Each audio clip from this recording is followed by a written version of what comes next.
నిత్య పూజలివివు నేరిచినను ప్రత్యక్షమైనట్టి పరమాత్మునికి నిత్య పూజలివివు.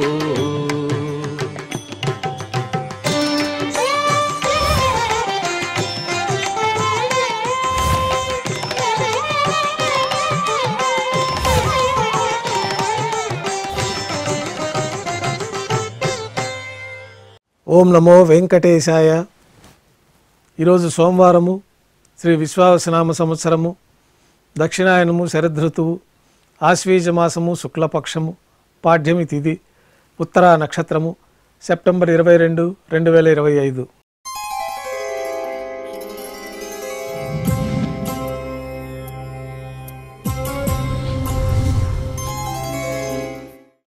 మాధ్యాహ్నిక ఆరాధనలో భాగంగా బంగారు పంచపాత్రలు శుద్ధి చేసుకొని మూలమూర్తికి, ఉత్సవమూర్తులకు ఉపచారాలు సమర్పించి తులసి దళములతో అష్టోత్తర శతనామార్చన నిర్వహించి మాధ్యాహ్నిక నైవేద్యంలో భాగంగా అన్నప్రసాదాలు స్వామివారి ఘంటానాదం మధ్య నైవేద్యంగా సమర్పించి అనంతరం భక్తులని సర్వదర్శనానికి అనుమతిస్తారు.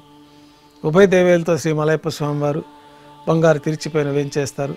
మేళ తాళాలతో ఊరేగింపుగా విమాన ప్రదక్షిణంగా సంపంగి ప్రాకారంలో కల కళ్యాణ మండపానికి చేరుకుంటారు. కళ్యాణోత్సవం ప్రారంభమవుతుంది. పుణ్యాహవాచనం, అంకురార్పణము, రక్షాబంధనము, అగ్నిప్రతిష్ఠ, స్వామివారికి అమ్మవారికి కళ్యాణం సందర్భంగా నూతన పట్టు వస్త్రాల సమర్పణ, మహాసంకల్ప పఠనము, మాంగళ్యాలకు అభిషేకము, మాంగళ్యాలకు ఆరాధన పూర్తి చేసుకొని స్వామివారి తరఫున అమ్మవారికి మాంగళ్యాల సమర్పణ గావించి ఈ సందర్భంగా స్వామివారికి అమ్మవార్లకి కర్పూర నీరాజనాన్ని సమర్పించి విశేషమైన హోమాలతో పూర్ణాహుతి పూర్తయిన తర్వాత మాలా పరివర్తనం అనే కార్యక్రమాన్ని నిర్వహించి ఉభయ దేవేరులను శ్రీవారి చెంతకు చేర్చి ఈ సందర్భంగా అక్షతారోపణం అనే వైదిక కార్యక్రమాన్ని నిర్వహించి కర్పూర నీరాజనము, నైవేద్యము, కర్పూర నీరాజనంతో కళ్యాణోత్సవం పూర్తవుతుంది. కళ్యాణోత్సవం భక్తుల దర్శనం అనంతరం ఉభయ దేవేలతో శ్రీ మలయప్ప స్వామివారు ధ్వజస్తంభం వద్ద కల అద్దాల మండపానికి చేరుకుంటారు. వేదపారాయణ నడుమ ఊంజల సేవ నిర్వహించి కర్పూర నీరాజనంతో ఊంజల సేవ పూర్తి చేసుకొని ఉభయ దేవేరులతో శ్రీ మలయప్ప స్వామివారు మేళతాళాలతో ఊరేగింపుగా ఆలయం వెలుపల కల వైభవోత్సవ మండపానికి చేరుకుంటారు. ఆర్జిత బ్రహ్మోత్సవంలో భాగంగా స్వర్ణ గరుడ వాహనం పైన శ్రీ మలయప్ప స్వామివారు వేంచేస్తారు. కర్పూర నీరాజనంతో స్వర్ణ గరుడ వాహన సేవ పూర్తవుతుంది. హనుమంత వాహనం పైన శ్రీ మలయప్ప స్వామివారు వేంచేస్తారు. కర్పూర నీరాజనంతో హనుమంత వాహన సేవ పూర్తవుతుంది. పెద్ద శేష వాహనం పైన శ్రీ మలయప్ప స్వామివారు వేంచేస్తారు. కర్పూర నీరాజన సమర్పణతోటి పెద్ద శేష వాహన సేవ పూర్తవుతుంది. బంగారు తిరిచిపైన శ్రీ మలయప్ప స్వామివారు వేంచేసిన తర్వాత ఉభయ దేవేలతో కలిపి శ్రీ మలయప్ప స్వామివారికి కర్పూర నీరాజన సమర్పణతోటి ఆర్జిత బ్రహ్మోత్సవం పూర్తి అవుతుంది. సాయం సంధ్య వేళలో 1000 దీపాలతో అలంకరించబడి ఉన్న సహస్ర దీపాలంకరణ సేవ మండపానికి ఉభయ దేవేలతో శ్రీ మలయప్ప స్వామివారు మేళతాళాలతో ఊరేగింపుగా చేరుకుంటారు. వేదం, గానం, నాదము నడుమ సహస్ర దీపాలంకరణ సేవ నిర్వహించి నక్షత్ర నీరాజనము, కర్పూర నీరాజనము సమర్పించి ఉభయ దేవేలతో శ్రీ మలయప్ప స్వామివారు 4 తిరువీధుల ఉత్సవం జరుపుకొని ఆలయంలోకి వేంచేస్తారు. ఆలయంలో నైవేద్యం పూర్తయిన తర్వాత గర్భాలయంలో వేంచేస్తారు. వెంటనే రాత్రి తోమాల సేవ ప్రారంభమవుతుంది.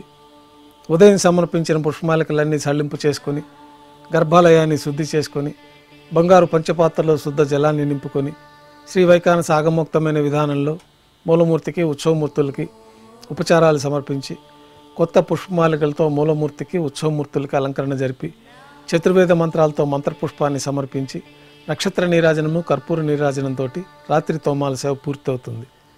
అష్టోత్తర శతనామావళితో అర్చన నిర్వహించి రాత్రి నైవేద్యంలో భాగంగా అన్నప్రసాదాలు, పన్యారాలు, దోశ, ఘంటానాదం మధ్య శ్రీవారికి నైవేద్యంగా సమర్పించి తిరువీస నైవేద్యం పూర్తయిన తర్వాత భక్తులని సర్వదర్శనానికి అనుమతిస్తారు.